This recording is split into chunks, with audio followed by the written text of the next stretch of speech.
Swayam Prabha. Digital India. Educated India.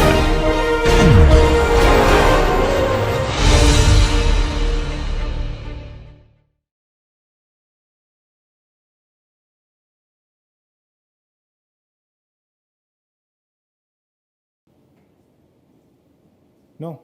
Okay. Let's get into the same attack but in a more animated way.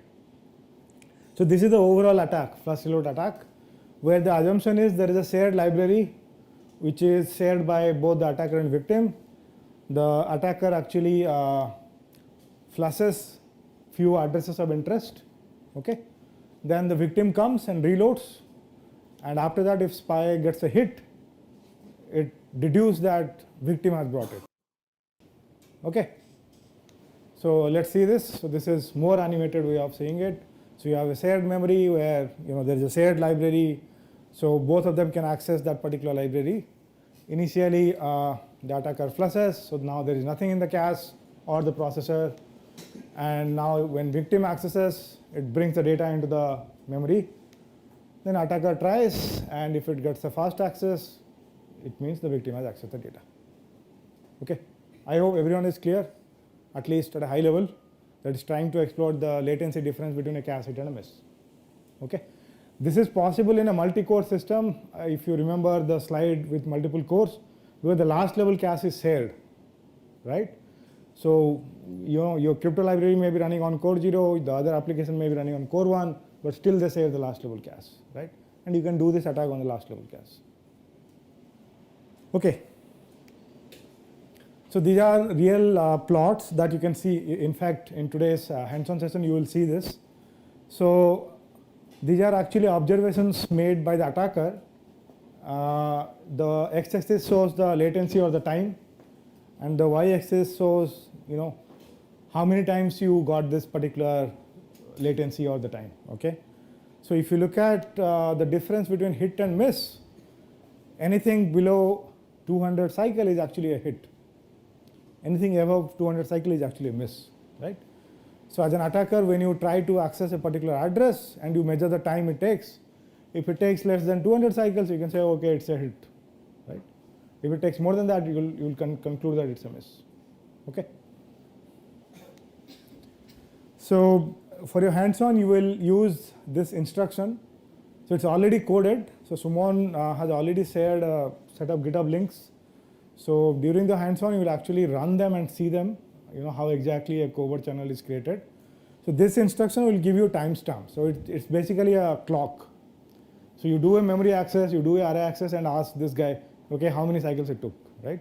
So this guy will give you the clock time. So before making an access, you call this instruction, and after making the access, you call this instruction, right? The difference in the value will give you the clock time. Let's say you started the attack at 2 o'clock, now you finished at 2:30, so this, the difference will give you 30 minutes. Now you'll use that 30 minutes to deduce whether it's a fast or slow access, and based on that you will say, okay, it's a cache hit or a miss.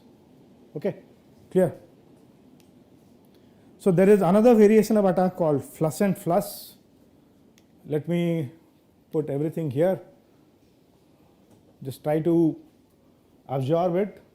Everything is same. Only the step 3 is different.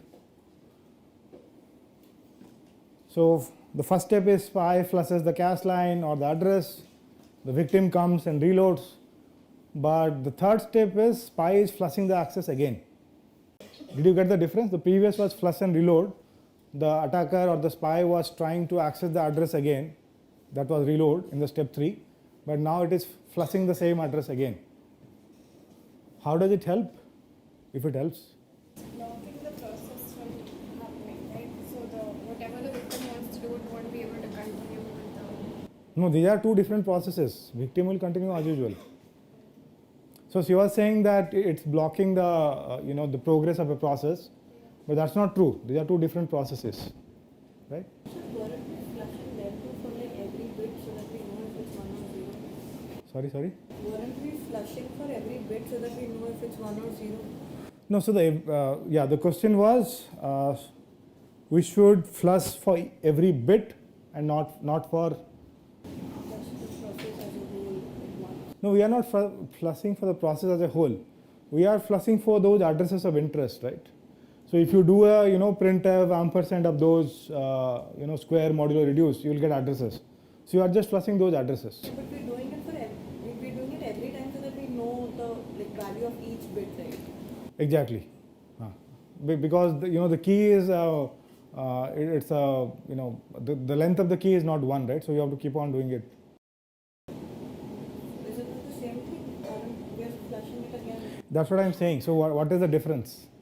That was the question to start with. In the step 3, in the previous attack, we were reloading. Reloading meaning we are accessing again, right? But here we are flushing again.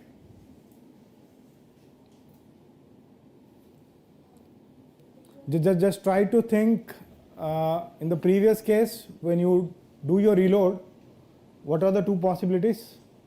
You will get a hit or miss, right? If you get a hit, it means the victim has brought the address. If it is a miss, then the victim hasn't brought the address. Okay.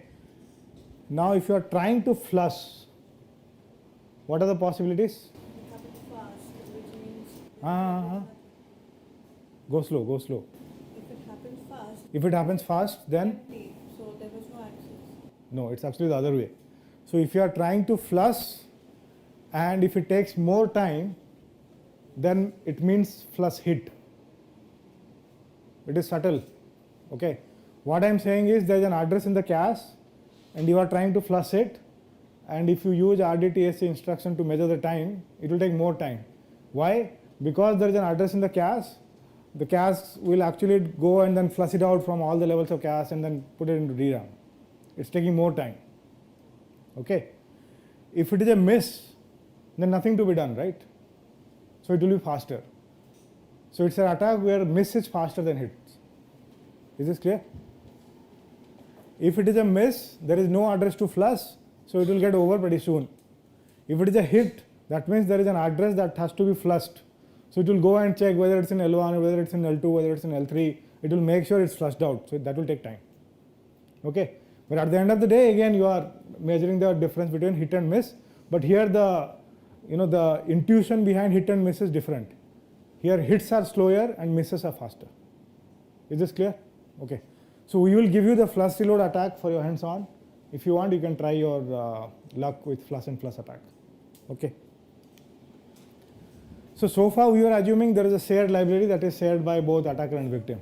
Question. What's the point of flush and flush? I mean, it does the same thing as flush and reload. I mean. What's the point? Yeah. So that's a good question, right? So her question was, what's the point of flush and flush? If you have flush and reload, what's the utility? What are you getting? There should be some benefit, right? We don't need to access anything. We don't need to access what? Whatever the victim was sending, so we don't need to access that thing. So why is it a good thing? Because when we access it, maybe takes more time to. No, that is just the attack semantics, right? So her question was like, what's the big deal about this flush and flush attack?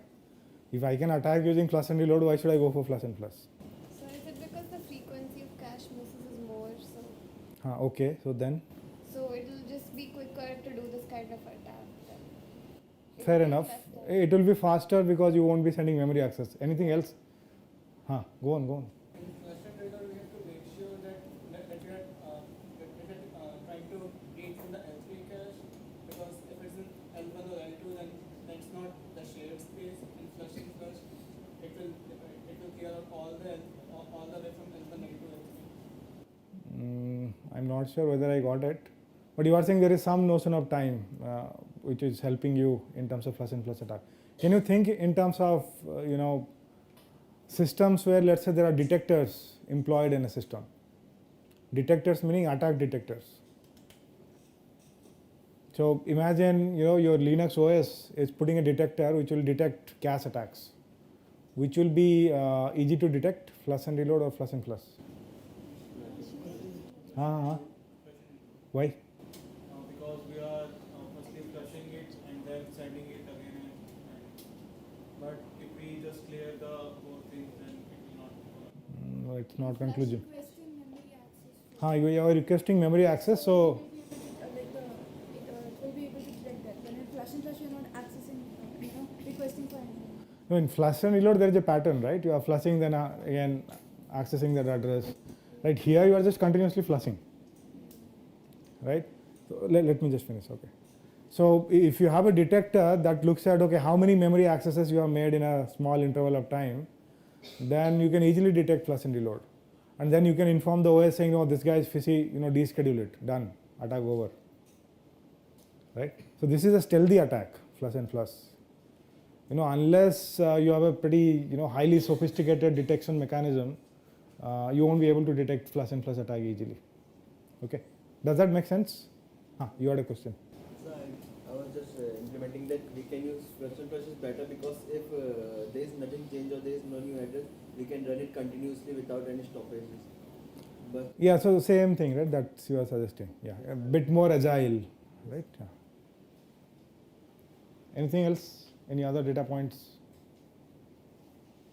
Okay, so the key here was like if you have a detector that can look at memory accesses, then flush and reload is easy to detect. Okay, so let's move on. So far we have been assuming that there is a shared library that is shared by both the attacker and victim. But that may not be the case for all the applications that you are running, right? So what if there are applications which are completely independent, right? So let's say the crypto library is not sharing anything with you, right? Let's say that's not a shared library, first of all, right? So in that case you can't do flush and reload attack, because the base for flush based attack is there is something shared between attacker and victim. That's why you are able to flush it. Okay, so in case where you don't have the luxury to flush, there is an attack called prime and probe. It's a bit more difficult to mount and it's a bit more noisy. The protocol is pretty simple to understand, no big deal. So in flush based attack, you know that this is the address, right? This is the address which is of interest, so I can go and flush it. But here you don't know. Like imagine a cloud or a data center environment where there are multiple users sharing a particular system, right? And you have no clue, right, what other users are doing, right? So, and obviously you can't CL flush, right? So what you should do is you should actually try to fill the entire cache. So write a for loop with large array. Let's say the cache size is 2 MB, 4 MB, 8 MB. You just write a big array which will fill the entire cache. Okay, that's the first step, which is called the prime. And then the victim will come. Let's say it wants to do some crypto, it wants to do something. So what will happen? Because the cache is full, when the victim comes, it will evict something, right? Because the cache is full with attacker's data. So when the victim comes, victim will get miss. Okay, and victim will kick out some attacker's data. Now the attacker will try to fill the cache again. Okay, and now when it tries to do, what will happen is it will take more time because victim has come and evicted few.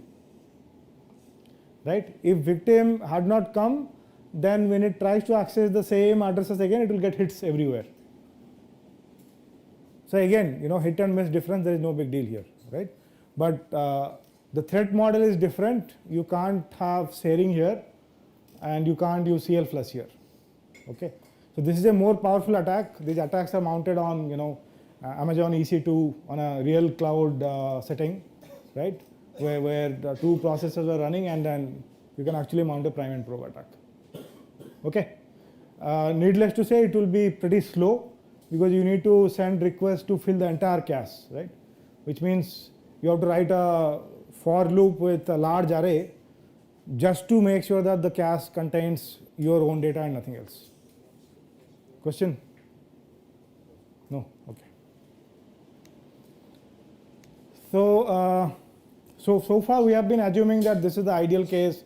It's pretty easy to mount this attack, but you need to make sure the real world. The real world is, so let's say you are the attacker, you are doing flush and then reload, or you are doing prime and then probe. You should actually wait in between, and the hope is when you wait, the victim comes and makes the memory accesses or cache accesses, right? So ideally you need this setup. Okay, where the victim comes during the waiting time of the attacker, so that when the attacker reload or when the attacker probes, it will be able to distinguish whether the victim has access or not. Okay. But it can happen that the victim can come multiple times in between. Then it will be noisy, right? So what you need to do is, before you make an attack, you should actually run that library or run the application that you want to attack on, and see what is the inter-arrival time, right? Because if you have a long waiting time here and the attacker comes and then finishes all its iteration, then you won't be able to get anything out of it, right? So this notion of timing is pretty crucial. You need to wait actually. You need to flush and then you need to wait for a few cycles so that the attacker comes and accesses, right? So this is again specific to a particular application. You can't assume it's a generic number. Okay. Questions? No questions? Okay, go on. Sorry? In the previous section, the plus and reload. Previous, which one? You just said that if we had some memory detector, Uh-huh. we'll be able to easily detect flush and reload instead of plus and plus. Yeah. Plus and plus is some stealthy attack. Yeah, So why- more stealthier. Yeah. Why is So it's because when you do flush and reload, reload is nothing but a memory access. So if you write a of I equal to 1, that's a memory access, right? Okay. So the detectors mostly look at the memory activity, right? How many times you are actually accessing memory. Flush is actually not accessing memory. It's actually just checking whether this address is there, right? So it's not a memory instruction per se. So it's just flushing the cache and It's not flushing the cache. It's flushing a particular cache line. If the address some is there. address Yeah. in the cache. Right? So it is not accessing memory and we won't be able to detect. Exactly. But Yeah. we can No, also have it's some not like detector. we won't be able to detect. If you can come up with a detector that can detect these cache activities, line. then it's possible. Yeah, but it's pretty tricky. You won't be able to do it easily. Okay. More questions, queries? So if the attacker is like pulling the entire cache, why will there be any hits at all? So the question is, if the attacker is filling the entire cache, then why will the attacker get hits? If there is no one else in the system, then the attacker will get hits, right? So let's say I wrote a program that is accessing a large array, okay? And I waited for a few cycles. Let's say I put a sleep call, and then again I try to access the same array, right? If no one is accessing my cache, then I will get hits for all the accesses. Questions, queries? Is it easy to understand, or none of the above, or all of the above? In prime and probe attack, there is no sharing of cache, right? There is sharing of cache, but there is no sharing of addresses. Okay. Yeah. Cache is shared, right? I just show you that the L3 is shared, yeah. So since the addresses are not shared, you won't be able to flush it because you can't write program to flush those addresses. Okay. Huh.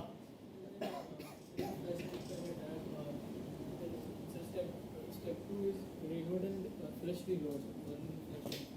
Step 2 is reload by the victim. So the hope is that I have flushed out something and I will wait for some time, and while I wait, the victim will come and reload or access those addresses. And so what is the next step after this? Uh-huh. So what is the next step after this? The spy will come and flush it again. What's the query actually? So which step was different than flush? The last step, right? That was flush and reload, and it is flush and flush. So the main agenda was to find the key now. Yeah. So if it just flushes the cache, so like we will not gonna know the length of the whenever it hits. No, so yeah, the question is, we started with the notion that okay, we want to extract the key or the zeros and ones of E, right? But then we are doing it within a loop. There will be so much noise, there will be so much ups and downs, right? So finally, what are we getting, right? So whatever we have discussed so far, this is just the attack step. We didn't discuss about pre-attack step and post-attack step. Okay. So once you finish this attack, then let's say you get a log, right? Then you have to do some post-mortem analysis. Okay. I'm not going to touch that. That will be too heavy for afternoon session, but you have to do that. Okay. Okay, let's move on then. So we are done with this. Yeah, now the question is, how practical are these attacks? Can these attacks make your bank balance zero? That's the question, practicality. Suddenly your 1 million will become zero.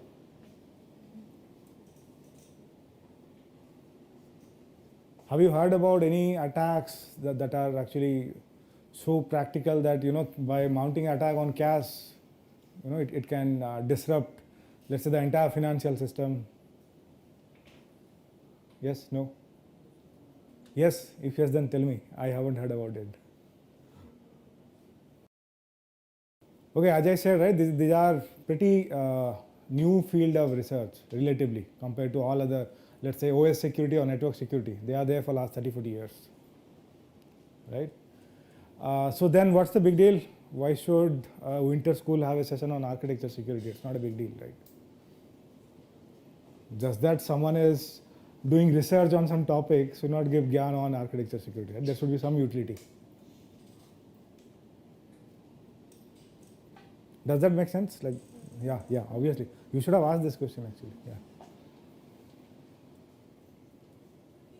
Yeah. Sorry? Okay, so that means you are a good person. You want to save the world. I got it. But if the attacks are not that practical, it can't affect your Paytm balance. It's okay, right? They might attack. Might when?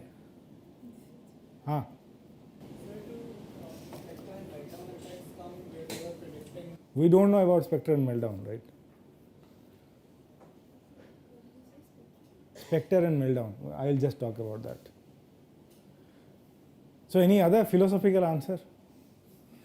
It should be philosophical. You can't have textbook kind of answer. If the attacks are not practical, then what's the big deal? Why are we discussing about it? Why hands-on?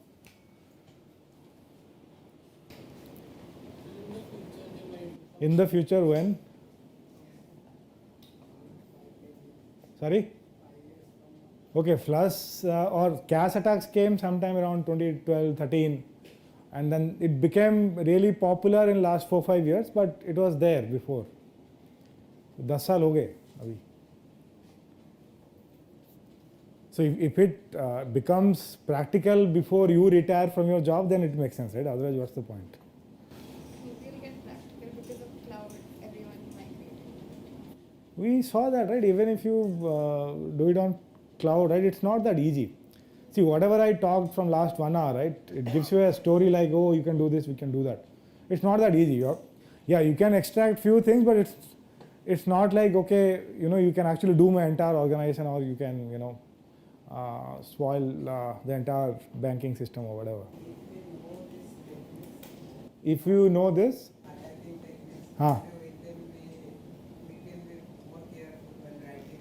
that's what. So you are actually trying to save the world, right? Like, you will be more careful, you will be a good citizen, right? You will buy a better laptop, you will ask, okay, kya attack hota hai, kya nahi hota hai, okay, then only I will buy it, right? That won't happen, will it?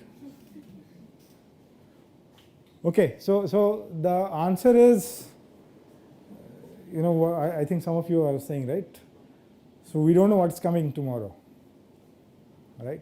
And why we don't know? Even that should be a question, right? Is this a valid question or not?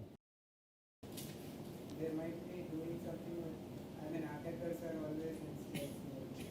Yeah, okay, let's say attackers are bad guys, they are trying to do many things. But what is unknown here? The uncertainty of the implementation of the attacks, like how good, No, the uncertainties lie in the microarchitecture. So every company has their own microarchitecture, right? Let's say caches, branch predictor, if you have heard about it, right? And all those stuff. and they are not disclosed. They are not in the public domain. What exactly they do inside the chip. What you read from your architecture course or from your textbook, that's just a sacrosanct view of what exactly is implemented, but the real implementation are completely different. Okay, so since there are so many innovations that have happened in last 30-40 years, and no one knows what exactly has gone into it, how exactly it has gone into it, there are so many things that can be exploited that we don't know. Okay, and that's the part 2 of this session called transient attack. So far we have been discussing about this notion of timing channel, right? If there is a timing difference, you will be able to extract information. But I am saying there is a bigger version of attacks which are more I would say more tricky and more risky, okay, compared to the previous attacks. And now coming back to the question that I asked a few minutes before, what's the big deal? So the big deal is if we had fixed those attacks, when those attacks came, if we would have fixed those, even if they are not the big deal, then this attack would not have happened. Okay, so that's the big deal. So you are not fixing your past, and the past is haunting your future. This is a general philosophical statement, right? No big deal. Yeah. So we'll see how exactly CAS as a medium can create a new attack, not the same old timing channel, but a new attack. Okay. So I'll give you some definitions. It may be overloaded, so bear with me. So these attacks are called transient execution attack. Okay. Transient meaning temporary, right? Not permanent. The English meaning of what transient is, it's not permanent, right? So when you write programs and the program get executed in the form of instructions, there are certain instructions which are transient, which means these instructions should not be executed and the processor should kill them. Okay. But then the question is why this transient instruction come into picture. We'll discuss that.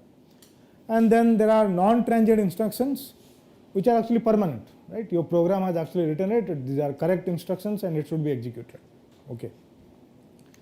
Now to understand what's a transient instruction, let's understand what exactly happens on a modern processor.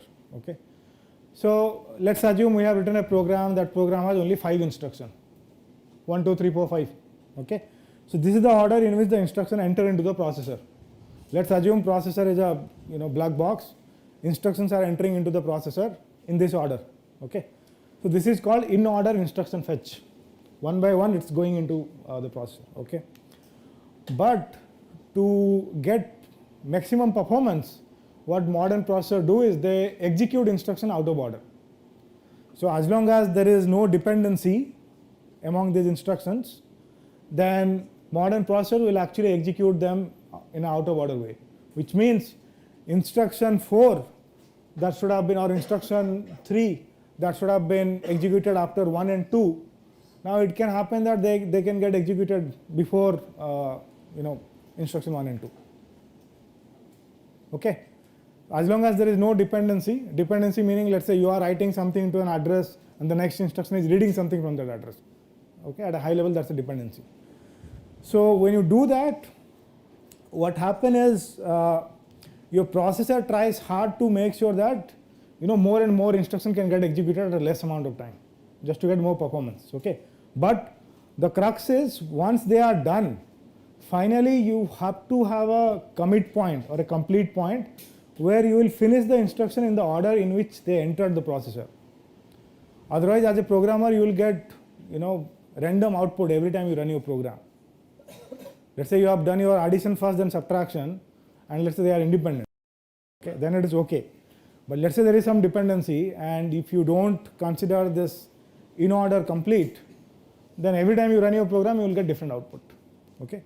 So the crux here is modern processor execute instructions out of order. The instruction enter the processor in order and they leave the processor in order. Is this clear? Okay. Now to make sure that the instructions are completed in order, there is a microarchitecture structure called reorder buffer.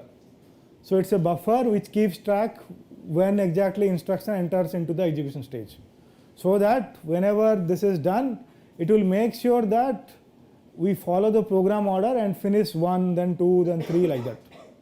Okay. So even if 2 finishes first, I should not make it a complete deal.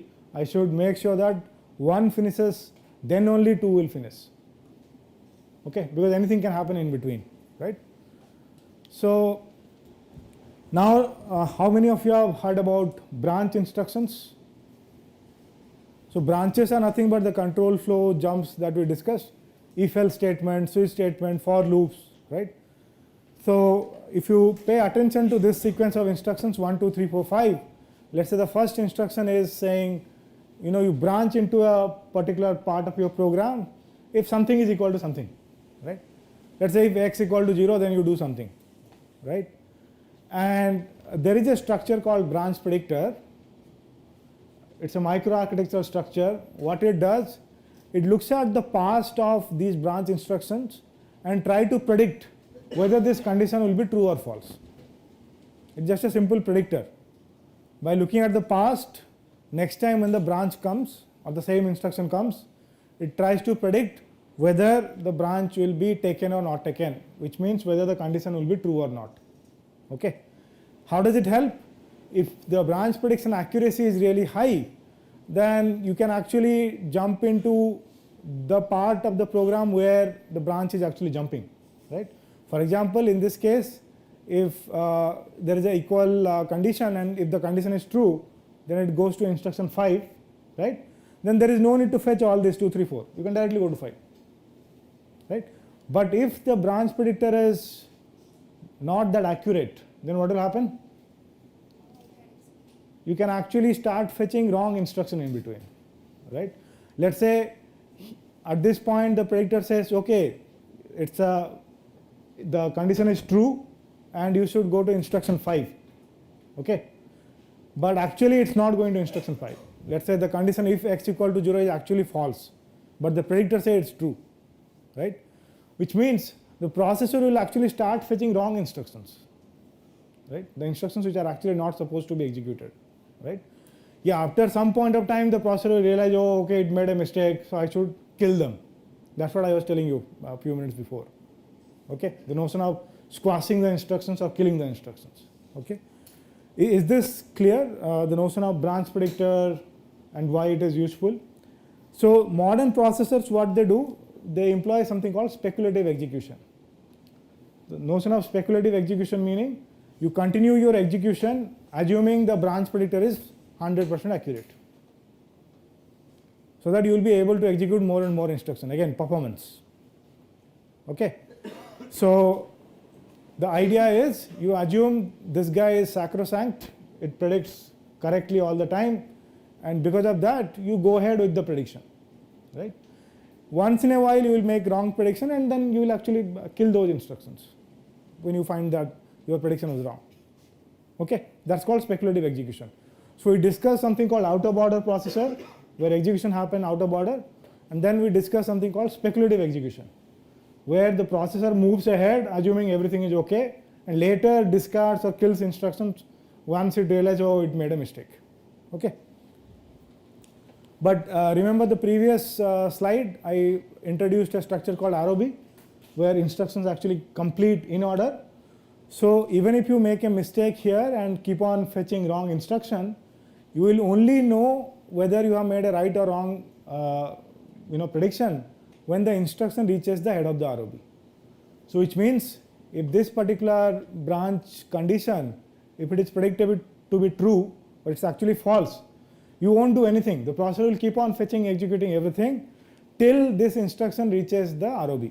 That means it's time to complete. That time it will say, oh, okay, whatever I have done, is it correct or not? If it is correct, nothing to do, move on. If it is wrong, then it will kill or squash all the instructions in between because they are actually wrong path instructions. Is this clear? The notion of wrong path? Okay. So with that, let me jump into these attacks called Spectre and Meltdown. Meltdown is super easy. It will take maximum 30 seconds to understand. Spectre is super difficult to understand, but let's try. Okay. So go through this 4-line code, and if you don't understand anything, just let me know. If you have taken any programming course, you will be able to understand this. There is no big deal. So there is an array that contains 3 numbers. There is a variable which is a constant. Then there is a if condition, and then there are some more accesses to the same array. Is this clear? This code snippet? So let's assume, or let's make sure that this particular operation or this particular information is not available in cache, which means when you do a size of this particular array, you will actually go to DRAM. You can do that by flushing it. Okay. If you don't know the address, then you can just trash the entire cache like prime probe attack. Okay. You can also assume that this particular location is also not there in the cache. So basically you are ensuring that there is nothing in the cache. Clear? Okay. So now let's go through this code snippet one step at a time. Okay. So when you look at this particular statement, the value of attacker is 4. Okay. And the size of this array is 3. 4 is less than 3, correct? No? Okay. So you are not sleeping. So 4 is greater than 3. But as per branch predictor, in past, okay, if this branch predictor has seen this particular condition to be true, it will say no, it's true. So 4 is actually less than 3. That's the first type of the attack. Okay. So the attacker has mistrained the branch predictor. How? By sending correct statement again and again. Okay. So now even if this condition is actually false, the branch predictor says the processor go ahead. It's speculative execution, right? So the processor will go ahead saying, oh, everything is okay. So now let's see what happens next. So this is the way to mistrain this particular branch predictor. In the past you send the same branch with correct output. Okay. So that will mistrain the branch predictor, and the branch predictor say, yeah, it's actually true. The condition is true all the time, but now it is false. Okay. So this is pretty simple, right? If you send 2, 1, 0, whatever, anything less than 3 continuously, the predictor will be trained. Okay. Now the processor in the wrong path. Is this clear? Because the branch predictor has made a mistake, but the processor doesn't know it. Okay. So which means this particular statement or this particular array access is actually getting executed, but it should not have been. So the value here is 4. This condition should have been false. So you should not have entered this particular if condition. But now it has already entered, and now what happened is it has tried to access something that is not mapped to its own memory. Because the size of this array is 3, you are trying to access some address which is beyond this address of this array. Okay. And because of this speculative execution, the processor has moved and it has tried to access that. Clear? So next, as I mentioned, right, eventually the processor will know that, oh, okay, I made a mistake. When the instruction reaches the head of the ROV.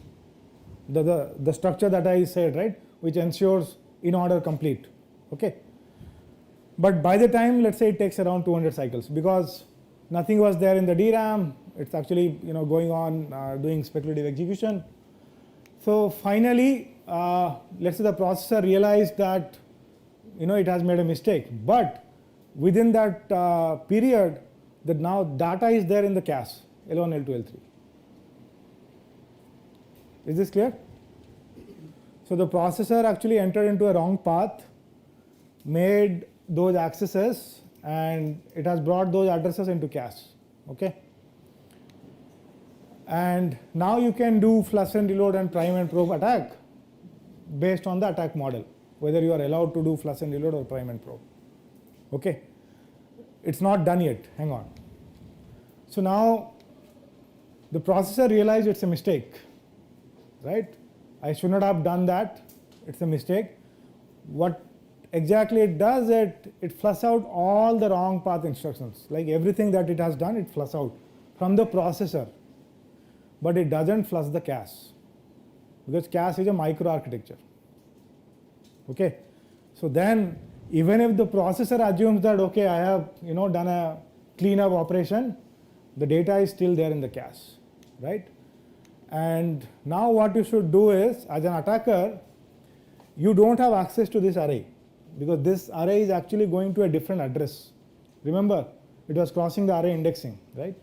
But what you can do is, you will try to play a game here by giving different indices. Okay, so now what are the possibilities? We are actually trying to get the value of this particular array, right? That was not supposed to be accessed by anyone else, right? But this particular data is already there in the cache, but we don't know and we can't access it directly. Okay, now but what I can do is, I can access something which is in my address space using another data structure, let's say my array, and keep on sending random values, right? So I'll put 0 here, 1 here, 2 here, 3 here continuously, right? So if I put a 0 here, then what it becomes? 0 into 512, right? So essentially it makes it my array index 0, right? And then you measure the time, let's say it takes 16 nanoseconds. Then you do it for 1, so 1 into 512, it again takes 16 nanoseconds. Then you do 2 into 512, and suddenly it takes 5 nanoseconds. So what does it mean? If this entire value is 1024, then this value is 2, right? But you are actually not supposed to access the data that is present in that address, because that is actually from a different process, right? But because of the speculative execution, the data came into the cache, and now you can actually play a game in your own address space and try to get the data from some other address or address space. Okay, so this is more lethal compared to the attacks that we are discussing, because now you are getting the data directly, right? And this is again possible because of timing. If you would have fixed the timing channel at the cache, then even if speculative execution brings the data into cache, you won't be able to mount an attack. But since flush and reload attack, prime and probe attacks were there, they were not mitigated, so you are able to make this attack practical. Is this clear? If you say yes, then I won't trust you. You should say no. This is super difficult. Even graduate students find it hard. It takes around 2-3 weeks to understand. But at a high level, did you understand something that there is a term called speculative execution? The processor is super optimistic, assumes that everything is going good, so it brings something into the cache. Later it realizes, okay, it makes a mistake, but it doesn't flush the cache. It does just squash the instructions in the processor. Okay, and because of that, you are able to do this attack, Spectre. So Spectre is actually called an attack that exploits speculative execution. That's why it's Spectre. Okay, so I will take one more minute, which is called meltdown. Remember the out of order. I'll just finish it and then okay. This is pretty simple. It won't take more than 30 seconds. Just look at this code. Everyone understand what's an exception? Anything divided by 0 is an exception, right? Okay. So yeah, go through this code and tell me what's wrong with this code. It's not even 3 lines. It's actually 2 lines with 1 comment. And it's an attack.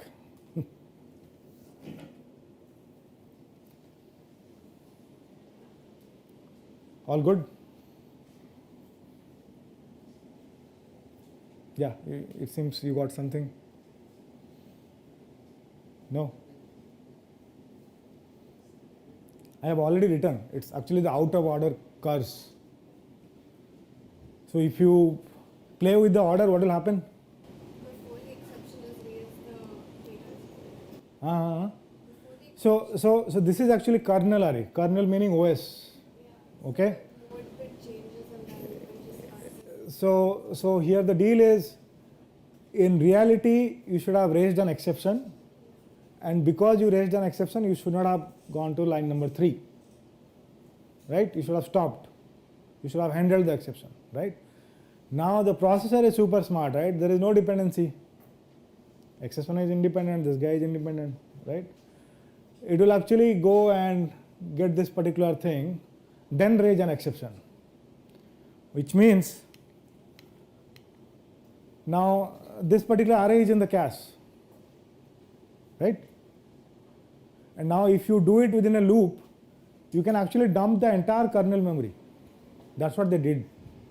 When the meltdown attack came, within a night, people from Linux community, people from Intel and all, they created a patch and they fixed it.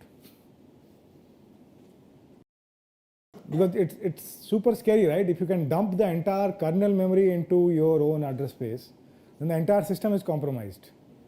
Now you know everything about every other processes. Forget about cache attacks. Cache attacks are nothing actually. Is this clear? This is pretty simple, right? You should have done everything in order, but you are doing out of order, assuming you'll get maximum performance. But this is the price that you have to pay. Right? So if you understand the notion of page table, OS page table, the moment this meltdown attack came, all the OS architecture community, they came up with a new idea in terms of isolating page table and kernel page table, so that even if you try to do meltdown attack, you won't be able to get all the data. If you are interested, go and read something called KPTI, kernel page table isolation. It's there on your laptop also. If you do go to your terminal, it will show you whether your laptop is prevented with Spectre attack, meltdown attack. We can show that actually during hands-on. Assuming these are recent laptops. If you have brought it before 2018, then it won't. These attacks came on 2018 January. In fact, January 1. Okay. Is this clear? Spectre and meltdown. Meltdown, I think everyone must have understood, right? It's not a big deal. Okay. And why the name meltdown? Can anyone guess? Melt. What is it melting? Sorry? Kernel is dumped, so what is melt? Go on. Yeah, it's okay. Go on. Yeah, so if you look at the picture, right, something is melting. Right? What exactly is melting?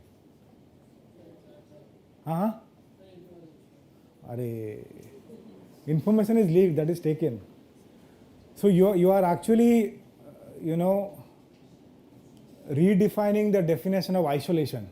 If you have heard about virtual memory, right, the notion of virtual memory provides isolation among processes, right? So this meltdown attack actually melts the virtual memory concept, because now you are dumping the kernel data for all the processes. So then there is no isolation. Virtual memory came with the big idea that okay, your data, your process, I won't be able to touch it, right? But now with this attack, your data is my data, right? Okay. So if there are questions, we will pause. Otherwise, I'll just take another 5 minutes. So you can assume that these attacks are actually not possible in cloud system or data centers. Just to highlight that if you go for any data centers, right, this is a picture from Google data center, right? So tons of machines, but if you zoom it, there are servers. If you zoom it, there are CPUs, memory, cache, the same thing that we have been discussing. Okay, so it boils down to the same. The crux here is no matter what you do at a software layer, finally the architecture is actually creating the hole or doors through which information can be leaked. So it can be correlated with a famous analogy. Have you heard about this princess and pea? No? So you can see the number of matrices here, right? So those are all your OS, virtual memory, blah, blah, blah. But the analogy here, if you put a P here, but still C gets affected. So that's what it is. So microarchitecture is so delicate that if you don't take care of this particular layer, the entire system will go for a toss. Okay. So we started with the notion of confidentiality and integrity and blah, blah, blah, right? So far we are just discussing about confidentiality. Integrity is you change the data, right? Confidentiality is you are inferring the data, right? So this is an attack called row hammer, and it is on a DRAM. It's not on a cache, okay? So the attack, if you look at what happens is, do you remember the DIMM that I showed? It has many rectangular black boxes. So those black boxes contain something called rows, okay? And the attack is if you keep on accessing a particular address in a memory, the neighboring address get affected. So this is called hammering a particular row. Okay. So if you, let's say if you send request to A of I regularly, then it affects the adjacent addresses or adjacent rows in this context. Okay. Why it's a big deal? Because you don't know which process has the data in adjacent rows. Okay. So it can happen that you are affecting data of an OS, data of other process, data of other, hypervisor, whatever, right? So this is a big deal because it's affecting your integrity. Let's say you have stored some confidential information, let's say there are all ones, and now because of row hammer attack, they all become 0. Okay. So this is a pretty famous attack. Industry is paying attention to it. There are multiple proposals to mitigate. So to understand what exactly happens at a program level, so you make sure you avoid cache hits. How will you do it? CL flush, right?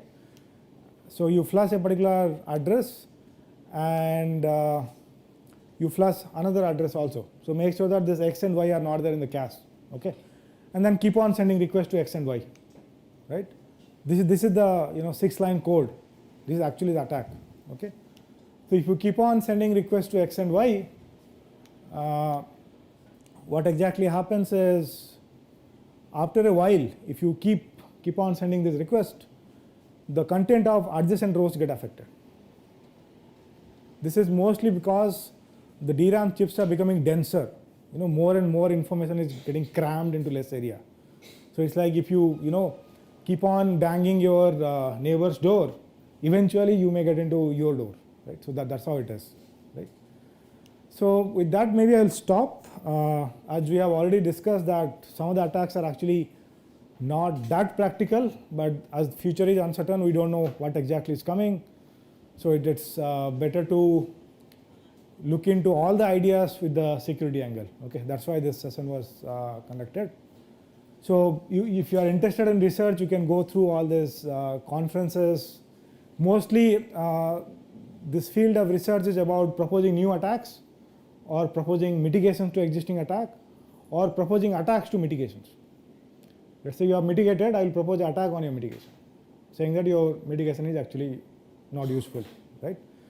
So if you love the cat and mouse game, then this is a wonderful area of research, right? Every week, every month, you will find something or some mitigation is broken, some new attack is there. Then industry, academia will come up with their mitigation. Then some other set of new attacks will come. So these are some of the attacks that my group came up in last 2-3 years. Most of them have Indian desi names, just to make sure that it's from India. Okay. So yeah, with that I will stop.